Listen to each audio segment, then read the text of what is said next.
Welcome to another CEO Wisdom Pod with Monica Cana. Monica is CEO at Mount Olympus Group of Schools, so it's going to be a fun one today. She has a great background as a business strategist, marketing analyst, startups as well is her thing, PR and public speaking. So it's going to be interesting convo. I don't often have folks that head schools on this pod. So education is one of my favorite topic, as some of you might know. This pod is presented to you by podpire.com. If you want to start your own podcast, you can go to podpire.com. We'll help you monetize and scale the unconventional way. Monica, welcome to pod. Tell me a bit more about yourself and about Olympus, Mount Olympus Group of School, that is. Yeah, hi, thanks. Good evening, Charles, and I'm glad that I'm here, part of Charles Cormier podcast series. So, if you talk about me, yes, I'm Monica. I'm 40 years old today, and 7 years back, I started this school, which is Mount Olympus School, and now I've become the CEO of the group by, of course, a lot of hard work and a lot of dedication. So Mount Olympus is, of course, I'm an educationist. So Mount Olympus is a group of schools, which is, India, there are multiple, boards. So we are following the CBSE board. And the USP of the group is that, and the school is that we are not catering to the larger number of children. Because when I was a student, I used to have 60 children, 60 friends in one class. But now everybody is different. Everybody needs that special attention. So we have tried to make a small set of school, which is like a 3-section school, which has around 22 to 25 kids in each class. So it helps anyone to, to cater to their needs, because children needs an apt amount of competition, an apt amount of competition, and exposure. So I think we are able to do that in a very well situation. And the best thing is that we are not changing our vision because the school is expanding. It's going good. We started with 1 school and now we are 3. And now we are coming up with 2 more. We're maintaining our vision to have a small set of school because I think that's going successful. Yeah. Right. What was the vision when you initially founded the school? Why did you partake in such a challenging venture? So, I'll tell you that, when I took up this task of, launching this school, because I had already been a part of a lot of startup schools. That's my forte. I'm a strategist who set up different schools and, as per the different markets and locations. So I strategize, which way we can get the admissions, the exact, the right HR, the team, so that so that's what I do. I connect people and I ensure that the startup schools run as per the targets. So this was my last, actually a last contract. I never wanted to begin because I was doing really well. I never wanted to get associated with any of the school now. But touchwood, the school was very near to me, and they had this vision of, having this small school because I worked with a lot of IB schools, international schools, CBSE schools. But when the management came to me and told me about that, our vision is very clear. We're going to have the same set of schools and a beautifully balanced school culture. So we would like you to be associated with that. So somehow I like the vibe and I like the positivity. And I think I was the first employee of this, this particular thing. And now I'm there. And now we have almost like around 2,000 kids with almost like 200 staff members. So yeah, it's going good. And yeah, private school, few numbers in classes. How do you distinguish yourself from other options out there, other private schools in your market? So as I told you that, because I stay and I don't know if you know much about this place. We are in Gurgaon. It is the very heart of the city, which is near the Delhi, which is near New Delhi. It is the center of India, right? So here there are a lot of people who travel, they travel across. There is a lot of, change in their workplace. So a lot of people come and they relocate to different areas. So Gurgaon is a space where it is an industrial hub, a lot of MNCs work here. So you need to cater to the demand of people, because somebody is shifting to Bangalore. There are a lot of even NRIs and foreigners coming to Gurgaon. So you have to cater to the small set of people. They have different needs and different demand. When you are more in number, when you're larger, it becomes very difficult to give attention to each child. These days, gone are the days when we used to have 3, 4 kids in one house. Now there's just like one child in, one house. So everybody is really pampered, taken care well. And everybody has a different mood swings and learning abilities. So I think with this small setup, we are able to kind of ensure that, whatever is their need, whatever is the demand, we can cater better. So I feel for me, this is better because we never want to open more schools. But when the school did well, when we analyzed, we did our surveys, we could have even gone for a larger number, a bigger space. But then I think this is doing really well to me and to my team. Everybody knows each other. It is very nice when principal knows each child knows each teacher. So I think the whole combination and culture of the school is well. Learning happens really well with children. So I think I that's the USP, and that's how I prioritize my school better than the other private schools. And from what age to what age? From 5 to 17? No, so for that matter, it begins from 3 to 17. Yeah, so we begin with nursery, KG1, KG2. So there are 5 classes in the foundation years. So that's how we do. We also have daycare in our school. And I think because they're all working parents, they need after school care after the school, which we are giving as a facility. Right. And the parents, how do you market to them? You just plant a school in their district, in a district that is probably middle to high class, and they come to you. How do you market to them? So it's a very important question because, parents initially, when we used to go and take admissions to different schools, it was a task for our parents. You had to stand in a line, wait in a queue, wait when are the admissions going to open. But now it's a different ball game altogether. Because they're larger in number, there are a lot of schools coming up. It's a big market which is spreading. So you have to actually touch base to the right target and right audience. So this is how we do. Like if in case I open my school right now, it is in Gurgaon. So it is one of the sector which is again central. So we try multiple areas of marketing. Like, of course, we spend a lot of, on the ad media, Google AdWords and, social media, so that parents come to know. We do spread about our activities, what's happening in a school, so that parents around who are nearby, they can see what is happening socially. Apart from that, we do give ads. But what is best, which is happening good to us, and that's my little expertise, is that I do small events in different RWA areas. There are a lot of condos in our area. So each condo having the lot of children and parents, it's a very one-to-one connect. So we generally, with my team, I go to each RWA, we do some small events where they can meet my teachers, they can meet us, they know what we are actually catering to.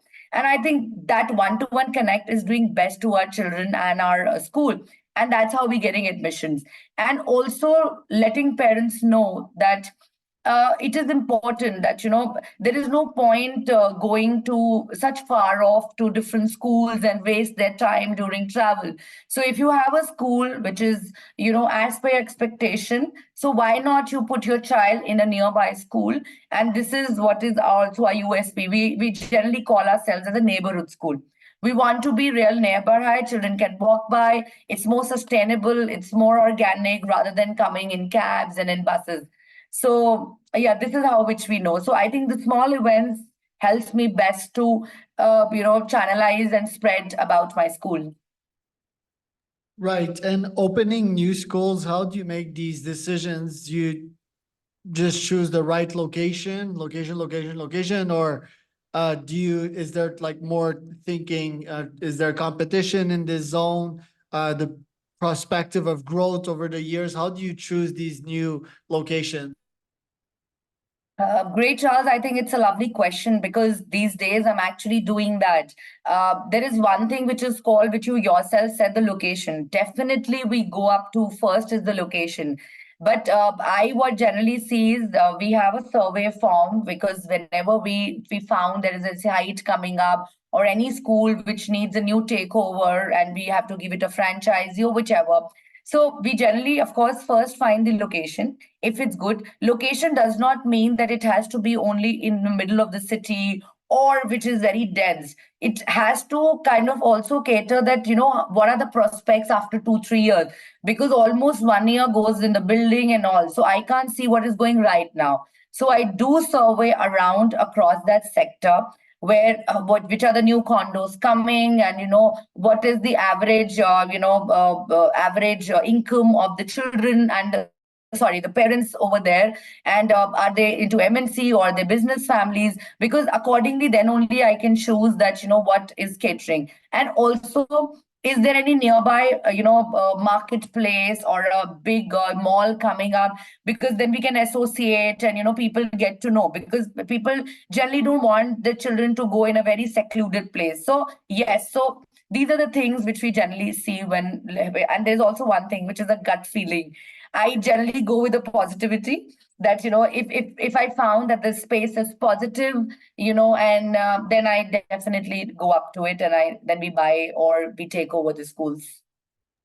Right. So what do you have on your goals list for this year, your top 3 goals as a CEO? So see, of course, I had set up this school, and now there's the second one. So and now the third is already there. So my last year, my whole goal and my aim was to set my processes well, because I now don't want to catch hold of or run around a different vision of different schools what they're doing. I'm quite contented to what's happening in my school. So I wanted to kind of process it, make it clear process so that my all schools run it parallelly, and then we can audit and make those resources used effectively, right? So this was my last year goal, which I've quite achieved. Now my whole idea is that I this with the same vision I would want to kind of spread out. So we are planning to open 3 schools near NCR, because as I just told you, there are a lot of relocations which keeps happening here and there. Parent coming here, they would also go to Noida, they would go to Faridabad, so they're nearby in NCR across. So we would want to open all schools across so that my children, my community does not have to go to other schools. They generally spread. So I think then it will be a good network, my 5 6 schools in within 2 years. And I think then it will make us strong also. And with strong processes, I think the school will do much better. Your teachers, how do you find them and how do you qualify them? Uh, this is the most difficult thing I say if I say and talk about the school, because anybody could get a best infrastructure, best facility. I am a great strategist. I can get admissions, with my team. But the most important thing are the teachers. So yes, it's a big task and a big process. We undergo like 3 set of interviews. So one is the first one where they have a written test, right? So we kind of assess them to their written abilities, and then we do a one-to-one interaction. If we like the person as per their qualifications, then they go in for a demo, because these 3 things are really required to have the best teacher, because sometimes the person is really good to speak to, but then when they go to children, maybe they are not active, they are not that kind of vocal. So I think those 3 levels are required to have the best teacher, and this is what we're doing. And then then through that, there of course everybody is not same, everybody is not perfect. So but we have set of trainings which we do for our teachers. This makes us our team better, because we have our own curriculum. We want our teachers to kind of run through the same curriculum and same format, so that in-house training also helps if they are missing out on anything. And then do you evaluate their performances over time, like every year, every quarter? Do you have students also like give feedback to their teacher? How does that work? So I'll be very honest, we don't have any much feedback from children because we do have counselors in the school, which are, it's a very systematic, format where children keep going to the counselor, they speak up their heart out. If there's any issue and concern, because I told you we are very well knit, we are a small school, so everybody knows each other. So if any child is having an issue and concern, we get to know because they are being allowed to talk to the even principal directly.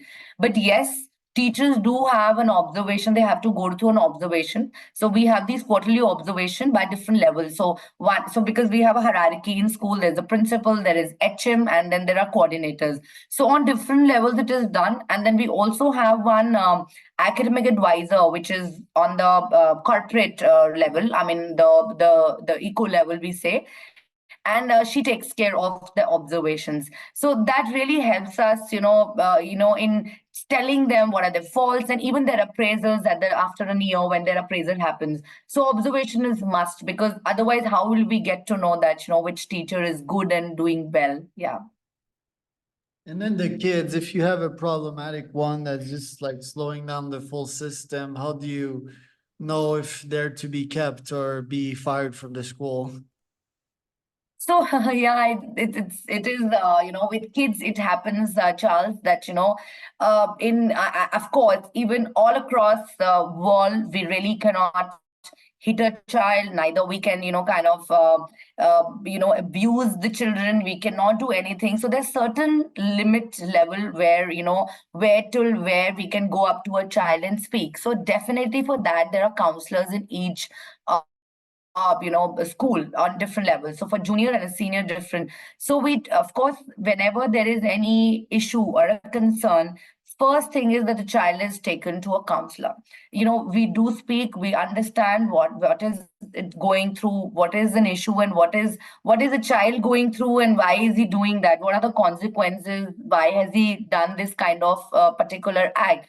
And then definitely, if it is all through on the first stage, great. Otherwise, then we do call the parents. We are a very transparent school. We generally kind of have a meeting along with the parents, because it is most of the times it has happened that if a child is reacting in certain way, it is mostly because of something happening at home. So parents should be aware of what's happening, and at school we should know. So whenever we do, so when a child comes to our school, there is a parent interaction form also which we get filled up.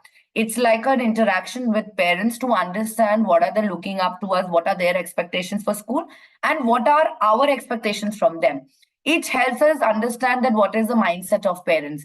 That helps us at the time whenever any child has done an act. So yes, so we don't take harsh implications immediately, but yes, at a certain level, which is mentioned in our policies, if something really an act has gone, definitely we restigate the child, because we don't want the other children to get spoiled or get exposed because of that. But yes, yeah, so the levels are there. Yes.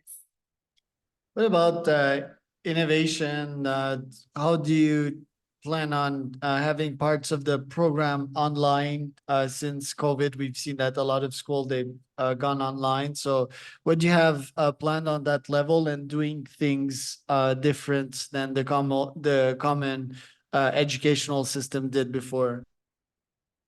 So definitely. So when COVID happened, I remember that, April, the new session was supposed to begin, and the COVID happened and there was a lockdown. So I think instantly, because, since whenever the child, so it was not only at the time of COVID, but initially also, we do have an ERP system in our school. All the communication happens through an in-house ERP system.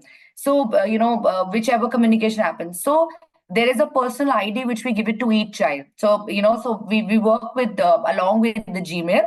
So there is a Gmail ID of school given to each student. So whenever there is any assignments happening from school, it was given to the children to do those, and they had to only log in with those IDs. So I think it really helped us. So we immediately turned into online when COVID happened. And since then, things are going great. And of course, now because of the new AI, GPT, all is coming up, we have to be aligned with the new innovations and, IT technology. So we're going. So right now also we're hybrid, because I don't know if you know or not, but most of the times here also in India, sometimes it was quite cold during the January time right now. So the winter vacation was also extended, but we had to close the curriculum and we have to close the academic part. So we did online classes. So we are going hybrid, sometimes physical, sometimes. So we are absolutely prepared. Each class is having that technology which could turn into hybrid immediately.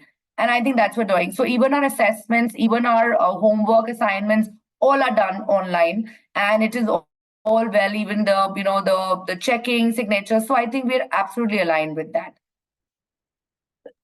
Right. Sorry, my throat is really bad. Yeah. Yeah, that's okay. It's winterification, like you said. So this year's a challenging one. What's ahead of you for the next stand? What's your vision with the company? Okay, so when I just spoke to you about that, the new technology is coming, and lot is standing in front of us, because these children are quite smart. They're not like us. They know much more and better than us.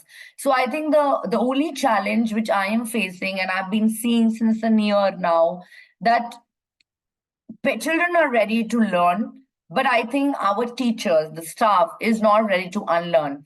They still want to kind of continue with the same format and same, process how they were teaching us and initially. But now that the system has changed, children are ready to adapt. Like, for example, I'm the management, I'm ready to put those resources to the system. I'm ready to put everything so that my child is aligned with the new technology. But I think who has to teach? It is the teachers who have to teach them. And if they are not able to teach, then what is what is the matter, and what is left out of it? So I think my challenge and my thing is that I want to kind of empower each of my teacher, my staff member, so that they get aligned with the new technology and happily take it. It should not be like that it is a scope of work. I don't want them to feel it a scope of work, but I want them to naturally kind of imbibe themselves that they have to use technology as a part of the learning. So I think once our teacher are quite empowered and aligned with technology, I don't think these children will have issues and concerns in learning better things, because you still need, though AI will come, anything will come, but still you need teachers to teach children. That is the kind of connect, and that's why children go to school. So yeah, I think my because I know I have the capacity, I have resources, I can open schools, I can get children. That's my capacity. But then who is going to teach them? So I think my main vision is to kind of empower my teachers and kind of make them unlearn and learn new things. And I think that's the whole challenge which I'm facing, and I'm going to be coming through. Yeah. And what do you think of ChatGPT in the classroom? So I am not very sure and okay with this concept, because you know what, it's easy for them if ChatGPT is open and they're line, because teachers have to be quite smart of understanding that this is from ChatGPT, not from my children research. So I quite not like the idea of having GPT in the class. I think children should be given more resources so that they can research, and still, because research work is still where they read through, they go through, they go into the technology also, even to the books, they will kind of run through pages and then come up with the answers. So I think that is much better. I think at some places we still should be a little traditional. Right, especially, I mean, in children's, you need to teach them how to learn, and if they're just being lazy and trying to save energy, and not to think and create neurons, I don't see the use of that. But yeah, definitely give them, but with a caveat, and so forth, to let them explore and create these new neurons. Where can people find out more about you, Monica? I didn't get your question. I'm sorry. Where can people find out more about you at the school? So yeah, so I'm available. So I'm on the website, and we have our LinkedIn profile. So we have a lot of I keep adding on a lot of things because we also have Facebook pages and Instagram. We are very active school with a lot of activities, and we do multiple things with children and events. So I would definitely want people to kind of see our pages and like them so that they see that what's good happening at the school.